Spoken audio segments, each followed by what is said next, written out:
Alléluia. À l'heure où nous voulons entendre ta parole, Seigneur, nous voulons te remercier pour ce temps de visitation. Assurément, tu sièges au milieu de la louange et de l'adoration de ton peuple. Seigneur, oh Dieu, c'est avec certitude que je peux l'attester parce que je sens ta présence aujourd'hui. Seigneur, merci pour ce temps et dispose nos cœurs, notre attendement, Seigneur, oh Dieu, pour entendre non pas ce qui vient de moi, mais ce qui vient de toi.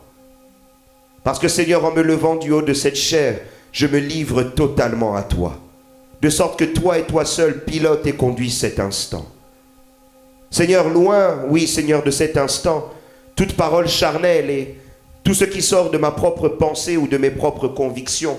Mais Seigneur, oh Dieu, bien entendu, prêt, Seigneur, ce qui vient de toi et ce qui répond aux besoins de ce peuple. Seigneur, tu sais pourquoi chacun est venu et que personne ne reparte les mains vides au nom de Jésus. Que chacun reparte avec quelque chose, Seigneur, pour sa vie. Bénis-nous, Seigneur, oh Dieu, et visite-nous, Seigneur, à travers ta parole. Que toute la gloire, que toute la louange et l'honneur ne reviennent qu'à toi.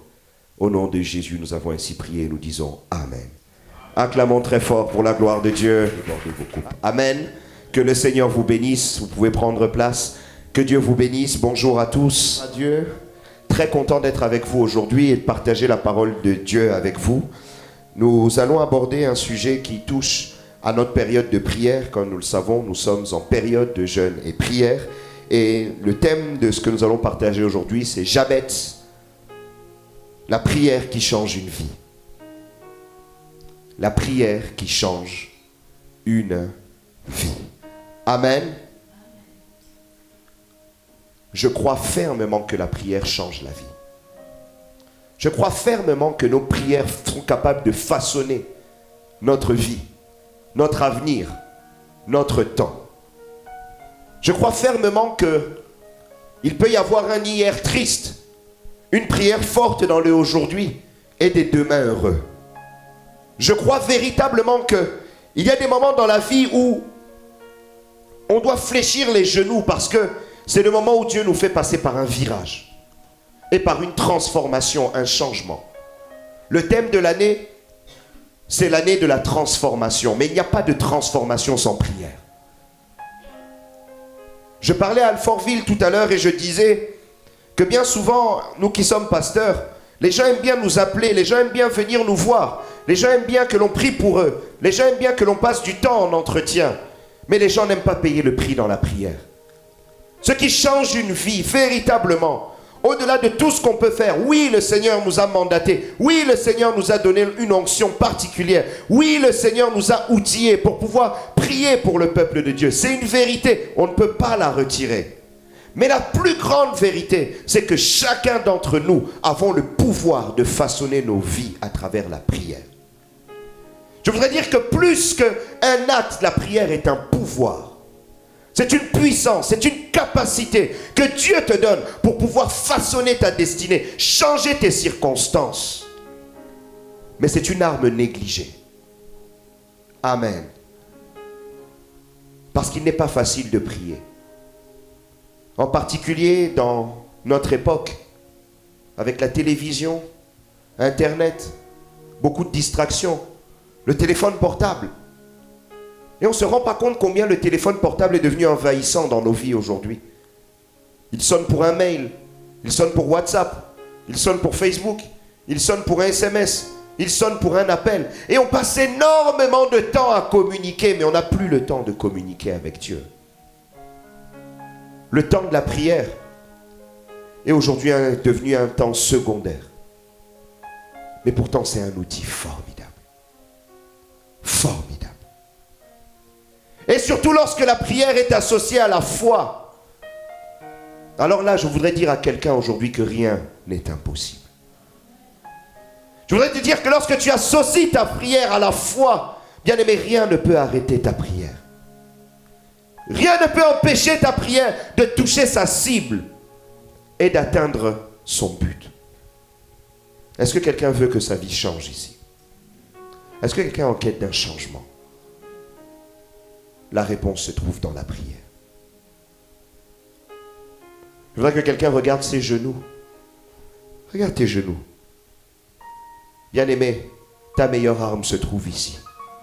Parce que lorsque tu fléchis les genoux pour prier, bien-aimé, quelque chose se passe.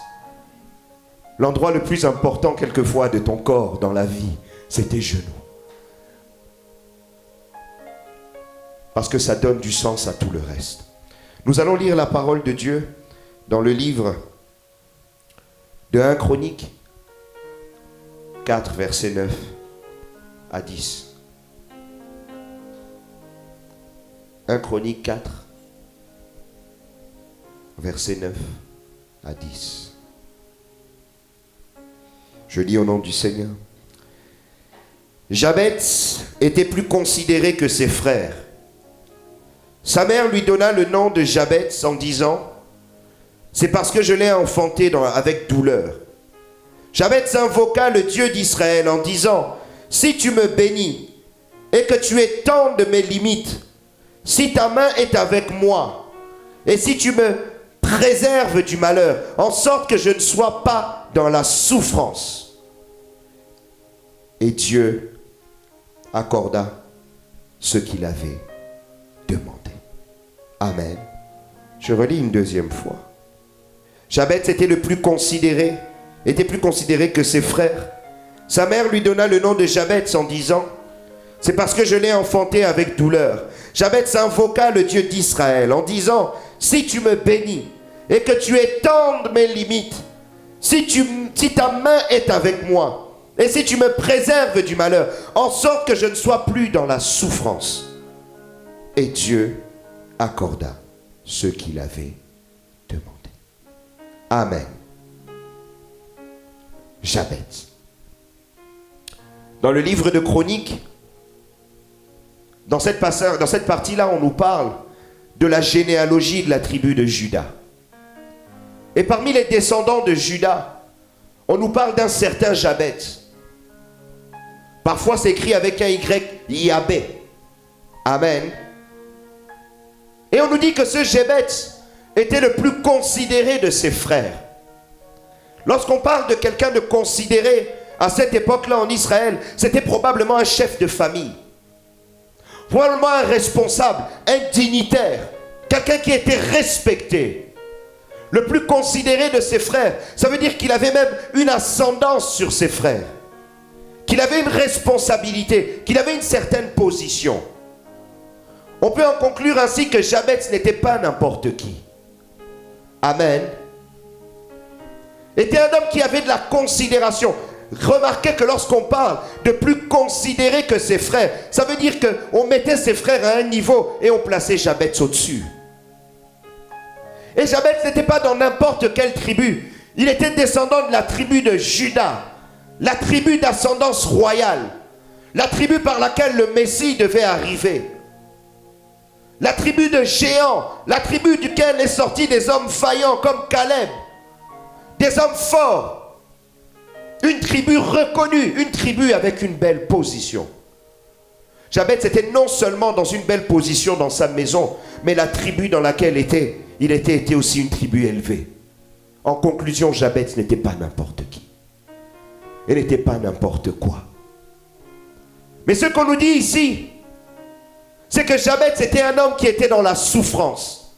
Parce que dans sa prière, il dit, Seigneur, de sorte que je ne sois pas dans la souffrance. Parce qu'il sentait qu'il y avait une souffrance qui s'attachait à sa vie. Jabez a une insonance avec le mot souffrance. Son nom est un nom de souffrance, est un nom de douleur. Les deux assonances en hébreu qui correspondent au nom de Jabez, c'est souffrance et douleur. Amen. On peut en conclure ainsi que Jabez avait une très grande position, qu'il n'était pas n'importe qui, mais que malgré toutes les richesses, toutes les possibilités, toute la position qu'il avait, il continuait à souffrir. Il y avait toujours quelque chose qui n'allait pas. Amen. Mais sa souffrance, d'où venait-elle? D'un événement dans la vie. Un événement lié à sa naissance. On nous dit qu'à sa naissance, sa mère avait beaucoup souffert pour l'enfanter. Et qu'à cause de cela, elle lui a attribué le nom de Jabez. Amen. Un événement douloureux, dont Jabez n'était pas coupable. Il était victime de cela. Il n'a pas choisi de faire souffrir sa mère au moment de sa naissance. Mais ce qui s'est passé, c'est que malgré tout, sa vie a été affectée à cause de cet événement. Je voudrais dire à quelqu'un ici, il y a toujours un événement qui nous a conduits à la souffrance. Amen. Le nom Jabez n'est pas sorti tout seul. Il y a eu un élément déclencheur dont il n'était pas forcément coupable, mais qui est venu affecter sa vie en négatif. Beaucoup d'entre nous ici avons des souffrances liées à un événement dont nous ne sommes pas toujours coupables. Amen. Certains, leur vie est attachée à la souffrance suite à une mauvaise rencontre dans l'enfance. Un viol, de la violence, de la méchanceté qui est venu affecter une vie. Amen. Il y a des événements qui nous conditionnent et qui font de nous ce que nous sommes. Il y a par exemple une jeune femme que j'ai connue il y a bien longtemps, qui suite à un viol dans l'enfance, avait gardé des blessures et était devenue une femme de souffrance. Et cette jeune femme-là n'arrive pas à tenir un mariage. Elle est profondément instable à cause d'un événement déclencheur qui l'a placée dans une souffrance qui fait que sa vie est devenue instable. Jabez n'a pas choisi de souffrir, mais Jabez vit dans la souffrance.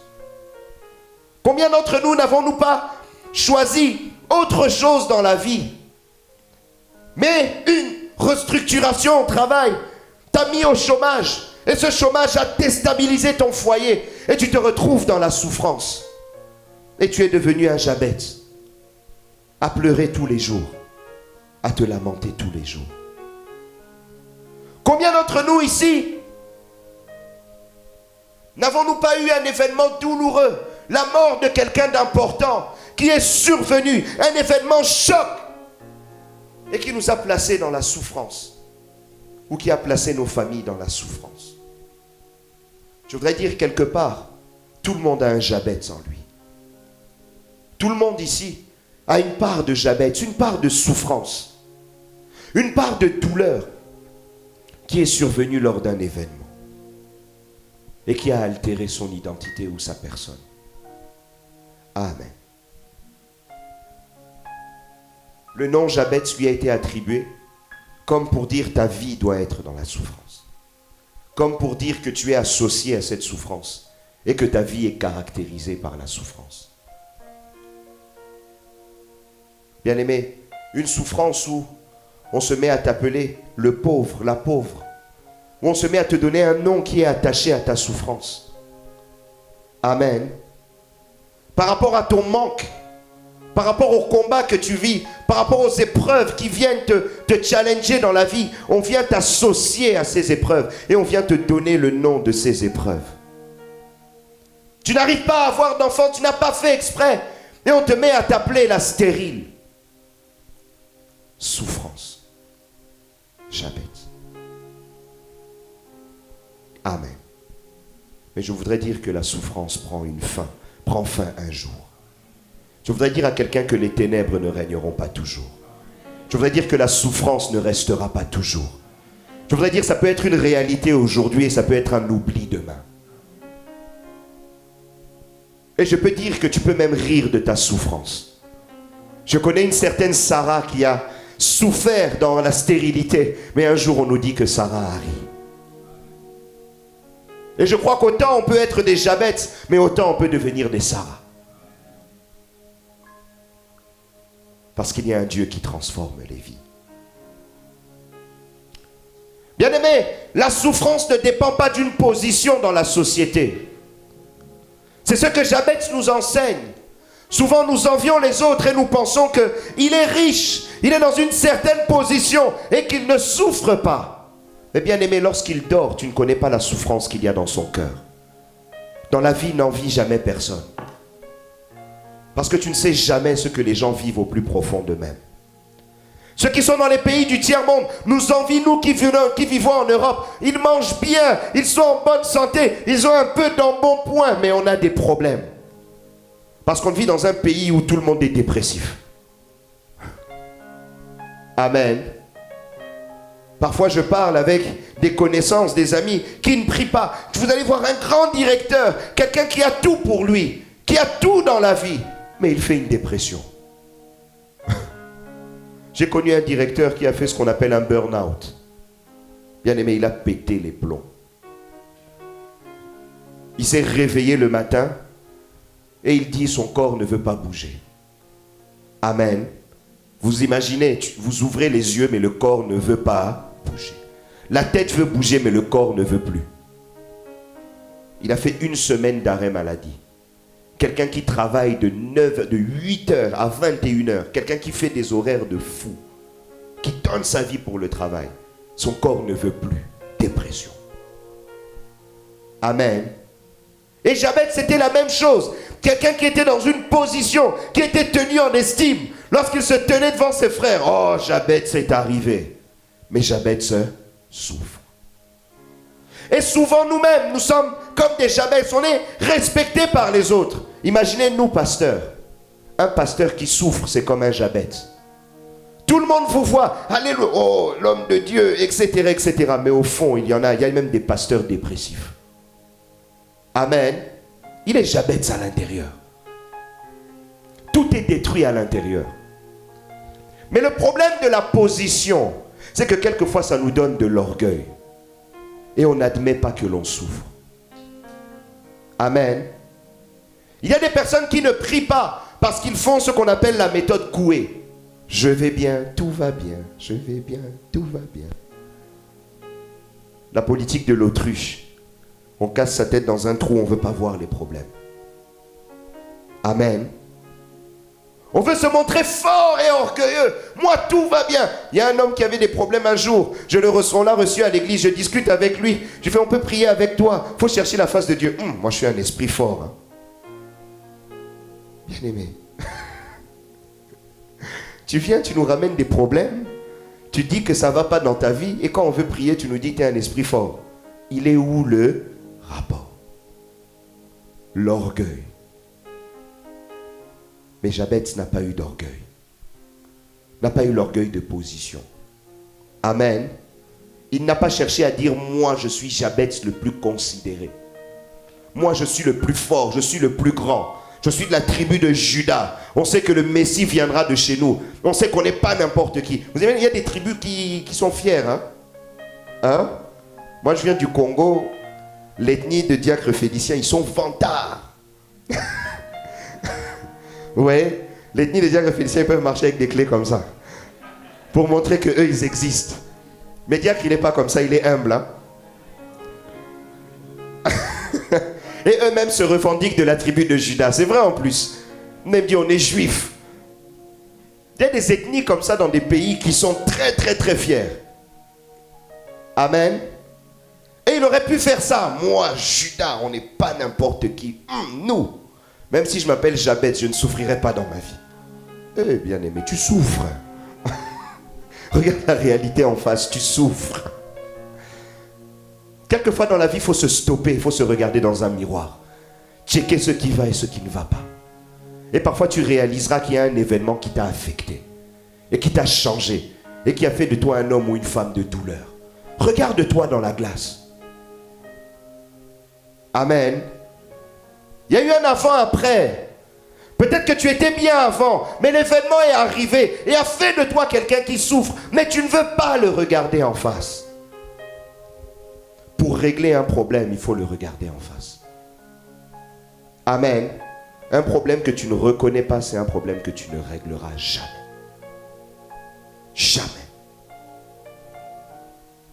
Mais bien aimé, à un moment donné, il a eu l'humilité de comprendre qu'il y a quelque chose qui doit changer.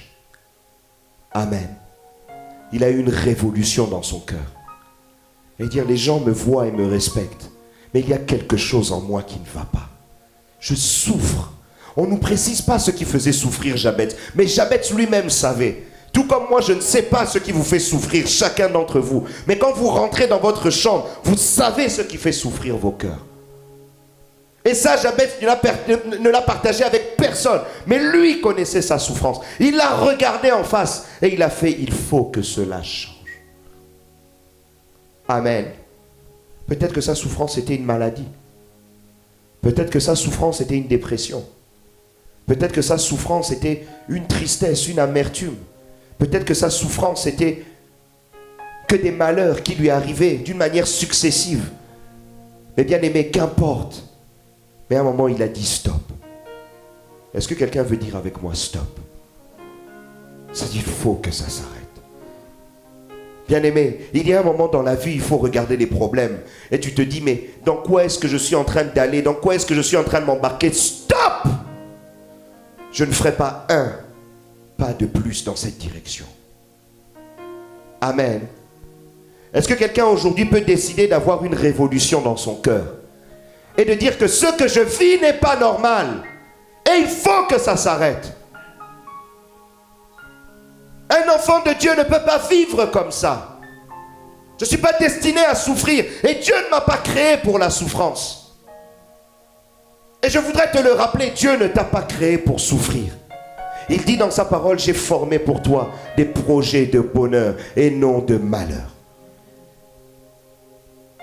Et il dit, j'ai formé pour toi. Ça veut dire toi individuellement. Quand Dieu dit ça, il te pointe du doigt, il te regarde toi. Amen. Et donc ce que tu vis ne vient pas de Dieu. Et il peut y avoir un changement dans ta vie. Je voudrais te dire que Jabez avait le choix. Et si Jabez voulait continuer dans l'orgueil, il aurait cherché des solutions par lui-même. Combien de fois n'avons-nous pas un constat de problème que nous voyons? Je suis dans le chômage depuis 15 ans. Ce n'est pas normal la vie que je vis. Cette pauvreté, après tout j'ai étudié, mais je dois faire quelque chose de ma vie. Mais bien aimé, après ça, tu cherches des solutions par toi-même. Par l'intelligence. Simplement. Par ta logique. Tu commences à faire des calculs. Combien d'entre nous ici ne vivons pas par calcul? Par stratégie. Amen. Tu sais que si je dis bonjour à tel qui travaille dans telle société, j'aurai un travail là. Et tu fais ça et ça ne marche pas. Tel, je suis sûr, va me pistonner. Il te pistonne aussi, tu passes les entretiens, on ne te prend pas. Amen. J'ai une maladie, je vais aller chez tel chirurgien à Lariboisière. C'est le meilleur chirurgien du monde. Il a guéri tel, je sais pas. Toi, tu y vas, tout le monde guérit, mais pas toi. Amen. Combien de fois ne cherchons-nous pas à régler seulement par l'intelligence? Je ne suis ni contre les chirurgiens. Et Dieu leur a donné l'intelligence pour faire leur travail. Je suis ni contre le piston. Mais je voudrais vous dire que, bien aimé, les solutions ne se trouvent pas toujours dans nos raisonnements. Les solutions ne se trouvent pas toujours dans nos logiques. J'aime le psalmiste qui dit, je lève mes yeux vers les montagnes, d'où me viendra le secours. Et le secours me viendra de l'Éternel, qui a créé les cieux et la terre. Je voudrais dire à quelqu'un que la bénédiction ne vient ni de l'Orient, ne vient ni de l'Occident, mais qu'elle vient de l'Éternel, qui a créé les cieux et la terre. Je voudrais dire à quelqu'un, ne passe pas ton temps dans les calculs, mais regarde vers celui qui est capable. Je voudrais te dire, bien-aimé, que parfois, nous passons notre temps à parler à des hommes qui n'ont pas de solution. Mais nous parlons très peu à celui qui en a réellement. Celui qui peut réellement faire la différence dans nos vies, c'est l'Éternel. Bien-aimé, ce n'est pas un homme, qu'on ne vous mente pas. Qu'on ne vous mente pas. J'aimais bien l'exemple qui a été donné un jour, un témoignage, je pense que c'était Bishop qui nous le partageait, une femme qui cherchait la guérison aux États-Unis. On lui dit Bénigne guérit. Elle part à la campagne de Bénigne. Rien. Tout le monde guérit sauf elle.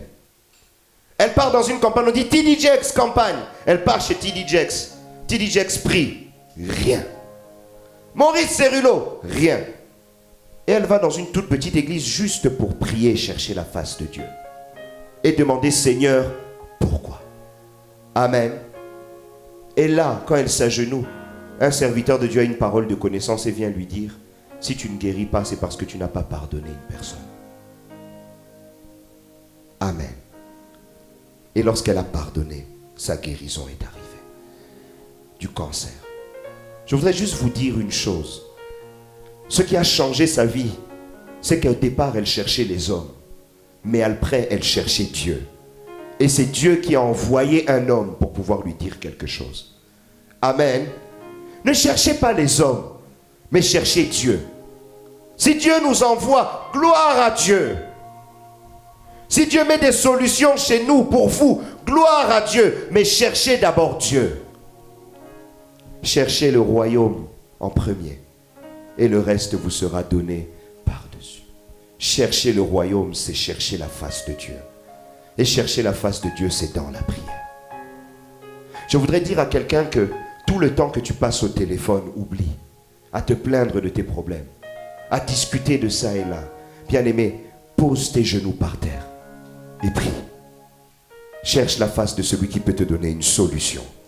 Bien-aimé, j'aime ce que dit Jabez. Au verset 10. Jabez invoqua le Dieu d'Israël en disant, si tu me bénis et que tu étendes mes limites, si ta main est avec moi, et si tu me préserves du malheur, en sorte que je ne sois pas dans la souffrance. 3 petits points. Bien-aimé, quand on nous dit invoqua l'Éternel, vous avez d'autres traductions qui disent Jabez fit cette prière. Bien-aimé, c'est une prière qu'a fait Jabez. Au moment où Jabez s'est rendu compte que sa vie n'allait pas dans la bonne direction, il a dit stop et il a posé ses genoux et il a prié. Il a invoqué l'Éternel, le Dieu d'Israël. Il n'a pas invoqué n'importe qui. Il a invoqué celui qui pouvait intervenir dans sa situation. Amen. Et laissez-moi vous dire que quand on invoque l'Éternel, il y a quelque chose qui se passe. J'aime la prière d'Ésaïe, dans Ésaïe 63, si je ne me trompe pas. Seigneur, si tu déchirais les cieux et que tu descendais, les montagnes seraient ébranlées. Bien-aimé, quelqu'un qui avait tellement la foi en ce que Dieu, oui, pouvait faire. Et il se disait, si le Seigneur descendait, même l'Himalaya pouvait trembler. Bien-aimé, il n'y a pas de problème trop grand pour Dieu. Il n'y a pas de défi trop grand pour ton Dieu. Et il n'y a pas de souffrance trop grande pour ton Dieu. Il n'y a pas de souffrance que ton Dieu ne peut pas stopper. Et bien aimé, j'aime beaucoup parce que sa prière a été précise, mais elle termine avec 3 petits points. Bien aimé, 3 petits points, ça veut dire que la Bible n'a pas pu retranscrire tout ce qu'il avait dit. Ça veut dire qu'il a non seulement prié, mais il a prié beaucoup. Amen. Quand on nous met 3 petits points, ça veut dire qu'il a encore continué après. Ça veut dire qu'il a prié longtemps, il a prié beaucoup. Il a probablement prié avec insistance. Il n'y a pas eu que 3 phrases qu'il a dit à Dieu. Mais il s'est accroché dans la prière. Et c'était probablement une prière persévérante. Et parfois, ce que nous voulons, nous, c'est prier juste avant de dormir. Seigneur, bénis-moi, change cette situation. Amen. Mais je voudrais vous dire qu'il y a des moments où la prière doit être agressive. Elle doit être intensive. Et il faut prendre le temps. J'aime la parabole dont Jésus nous parle. La parabole du juge inique. Où il nous parle de l'insistance de la prière, de la persévérance qu'il faut avoir lorsqu'on cherche la face de Dieu. Bien-aimé, je voudrais te dire, tant que tu ne reçois pas ce que tu cherches auprès de Dieu, ne lâche pas. Amen. Tant que ta douleur et ta souffrance n'est pas finie, ne lâche pas. Tant que ce qui te fait pleurer ne te fait pas rire, bien-aimé, ne lâche pas. Ne lâche pas la prière. Dis à celui qui est à tes côtés, ne lâche pas la prière. Dis-lui, n'arrête pas. Dis-lui, ne lâche pas la pression. Bien-aimé, continue encore. Tu dois continuer encore. Bien-aimé, ne t'arrête pas. Combien de fois ne m'est-il pas arrivé personnellement d'avoir une situation qui paraissait durer? Mais parfois la prière c'est une course de fond. Amen. Un marathon. Et il ne faut rien lâcher jusqu'au bout. Je voudrais dire à quelqu'un aujourd'hui que lorsque Jabez a fait cette prière, la fin de ce passage nous dit « Et Dieu accorda ce qu'il avait demandé. » Et Dieu accorda ce qu'il avait demandé. Je voudrais te dire que Dieu entend tes prières. Je voudrais te rassurer, Dieu entend tes prières. Et bien aimé, il porte en lui des solutions pour toi. Parfois les solutions, bien aimé, tu ne les trouves pas parce que tu ne pries pas. Dans la parole de Dieu, il est dit, demandez et vous recevrez. Cherchez et vous trouverez. Frappez et l'on vous. Et souvent, nous, on ne fait rien. On passe notre temps à nous plaindre chez les hommes, alors que le Seigneur est derrière la porte et attend simplement que l'on frappe. Amen.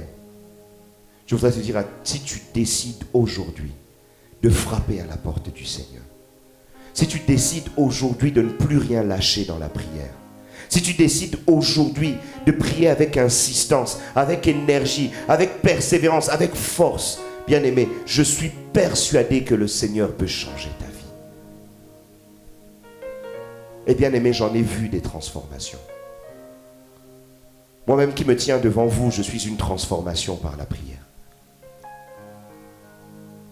D'autres qui m'ont connu il y a des années, bien-aimés, ont vu ce que Dieu a fait dans ma vie. Amen. Et je puis vous dire que moi-même, je ne viens pas d'une famille riche. Moi-même, je ne viens pas d'une famille d'eux. Amen. Mes parents sont des gens exceptionnels, mais des gens humbles. Amen. Qui ont fait du mieux qu'ils pouvaient pour nous donner un cadre. Et on a grandi parfois dans des conditions compliquées. On a dû partager le lit à 3 et à 4. Partager le lit à 3 et à 4. Bien-aimé, jusqu'à mes 20, 21, 22 ans, je partageais mon lit. Et parfois vous dormez, vous avez un pied qui vous arrive sur le visage. Amen. Amen. Moi, j'ai commencé à travailler à partir de l'âge de 14 ans. Sur les marchés. Parce que la vie n'a pas toujours été facile. Parce que la vie n'a pas toujours été simple. L'homme qui se tient devant vous, bien-aimé, n'avait parfois pas les moyens de s'acheter des baskets à la rentrée. Mais bien-aimé, tout ça, c'était une souffrance. Mais je puis vous dire qu'un jour, j'ai fléchi mes genoux. Et avec ma femme, on a dit, pas ça pour nos enfants. Amen. Pas ça pour nos enfants. On s'est retrouvés après notre mariage 5 ans à vivre dans un petit 2 pièces. Et on a fait nos 2 premiers enfants et on dormait avec eux dans notre chambre. Bien aimé, tous les jours, on était en larmes. Tous les appartements que l'on demandait, bien aimé, rien n'aboutissait. Et on se disait, c'est dans ça aussi qu'on va faire grandir nos enfants. Moi, le pied sur les visages et eux aussi. Bien aimé, c'est pas possible. Il y a une destinée que tu peux refuser. Il y a une souffrance que tu as vécue toi-même que tu peux refuser pour tes enfants. Que tu peux refuser dans l'avenir. Et bien aimé, moi et ma femme, nous l'avons refusé. Et je puis vous dire qu'un jour Dieu s'est levé. Je puis vous dire qu'un jour Dieu a changé les choses. Et bien aimé, si je devais m'asseoir pour donner tous les témoignages des bienfaits de Dieu, bien aimé, je n'aurais même pas le temps. Et 24 heures, c'est trop peu. Mais il y aurait tellement à dire. Amen. Et aujourd'hui, tous les gens qui passent chez nous nous disent, oh, waouh, gloire à Dieu, quelle maison. Waouh, comment vous avez fait? Bien aimé, on dit, on ne sait pas. C'est la grâce de Dieu. C'est Dieu. C'est Dieu. Bien aimé, c'est Dieu. Et notre maison aujourd'hui est devenue un témoignage. Un symbole de ce que Dieu peut faire. C'est pas grand-chose, vous allez me dire. Mais bien aimé, pour moi, c'est beaucoup. Parce que dans mon histoire, c'est beaucoup. Chacun son histoire. Parce que de là d'où je viens, ça représente quelque chose. Et là, je vous parle sincèrement avec mon cœur. Et chacun d'entre vous, vous avez quelque chose qui vous a fait souffrir étant plus jeune. Et il y a une page qui peut se tourner dans vos vies. Et cela, bien-aimé, c'est dans la prière. Aujourd'hui, bien-aimé, je fais un travail où tous les jours où je vais au travail, je me dis, Seigneur, comment tu as fait pour me ramener là? Vous avez votre PDG qui vous regarde et qui vous dit, j'ai confiance en toi. J'ai confiance en toi. Moi dont une professeure avait dit à ma mère, toi tu ne réussiras jamais dans la vie. Ma mère allait la taper, c'était chaud. Mais moi à qui on a dit je ne réussirai jamais dans la vie, un PDG, vous vous rendez compte, un PDG? Moi pour dire PDG à l'époque, ça me paraissait tellement lointain. Et le PDG quitte son bureau et il vous dit, Christian, c'est toi qui vas reprendre mon bureau. Bien-aimé, Christian, c'est toi qui vas reprendre mon bureau. Parce que comme c'est un grand bureau, tu en as besoin pour tes dossiers et pour la confidentialité, etc. Je te donne mon bureau. Et à la fin, il arrive, il fait, t'es à l'aise, ça va, tout se passe bien. Et tu te dis, waouh, waouh. Seigneur, dans quoi tu m'amènes? Dans quoi tu m'amènes?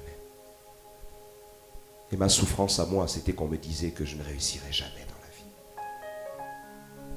Et laissez-moi vous dire que le Dieu de Jabez est mon Dieu, mais est aussi votre Dieu. Et il peut faire quelque chose pour vous. Bien-aimé, cette prédication, ce n'est pas qu'une prédication, c'est un témoignage. Un témoignage. Et si je puis être une preuve qui puis vous donner la foi, bien-aimé, qu'elle augmente votre foi. Mais croyez que Dieu peut faire quelque chose de chacun d'entre nous ici. Et que la vie ne s'est pas arrêtée. Je voudrais que nous puissions nous lever ensemble. Et que nous puissions prier ce matin, cet après-midi. Personne n'est comme lui. Personne n'est comme lui. Personne. Personne n'est comme lui.